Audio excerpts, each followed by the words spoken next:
குன்றத்தூர் மாங்காடு எல்லாம் பாத்தீங்கன்னா 1 கிலோமீட்டர் லைன்ல நிக்கிறாங்க, காலி சிலிண்டர் கேஸ் வச்சிருக்காங்க. இது எவ்வளவு பெரிய கொடுமை! இது எந்த காலத்துல நடந்தது? ஒரு வயதானவர்கள் பெரியவர்கள் எல்லாம் சிலிண்டர் தூக்கி தலையில் வச்சுட்டு போயிட்டு இருக்காங்க. இதாங்க சொல்லல, நீங்க கண்டிச்சா உங்களுக்கு பிடிச்சி உள்ள போட்டுருவார். நீங்க கண்டிச்சா உங்களை முன்னாள் அமைச்சர்லாம் சிறைகளுக்கு போயிடுவாங்க. நீங்க கண்டிச்சா உங்க கட்சியை அவரு பிஜேபி மெர்ஜி பண்ணிடுவார் தேர்தலுக்கு முன்னால. கண்டிக்கவே வேண்டாம்.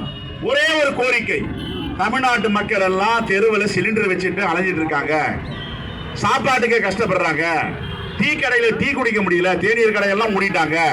மோடி அவர்களை தயவு கூர்ந்து உங்களை மன்றாடி கேட்டுக்கொள்ளுகிறேன், காலில் கூட விழுறேன், கொஞ்சம் சிலிண்டர் அனுப்புங்கன்னு சொல்லலாம்ல.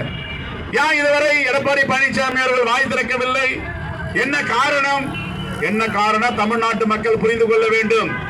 ஒரு விலைவாசி உயர்வுக்கு வாய் திறக்க முடியாத எடப்பாடி பழனிசாமி அப்பி தவறி ஏதாவது விபரீதம் நடந்துச்சுன்னா தமிழ்நாட்டு உரிமைகளை டெல்லியிடம் அடகு வைத்து விடுவார். ஏற்கனவே அடகு வச்சுட்டாங்க. நீட்டு தேர்வா? நீட்டு தேர்வு எடுத்தீங்க. அம்மா ஜெயலலிதா என்ன சொன்னாங்க? நான் இருக்கும் வரை நீட் தேர்வை தமிழ்நாட்டில் விட மாட்டேன்னாங்க. அப்ப பாஜக தலைவராக இருந்தவர் தான் மருத்துவ நல்வாழ்வுத்துறை அமைச்சர், ஹெல்த் மினிஸ்டரா இருந்தார். யூனிஃபார்ம் சிலபஸ் நாடு முழுவதும், தமிழ்நாடு முழுவதும், கன்னியாகுமரி சென்னை வரை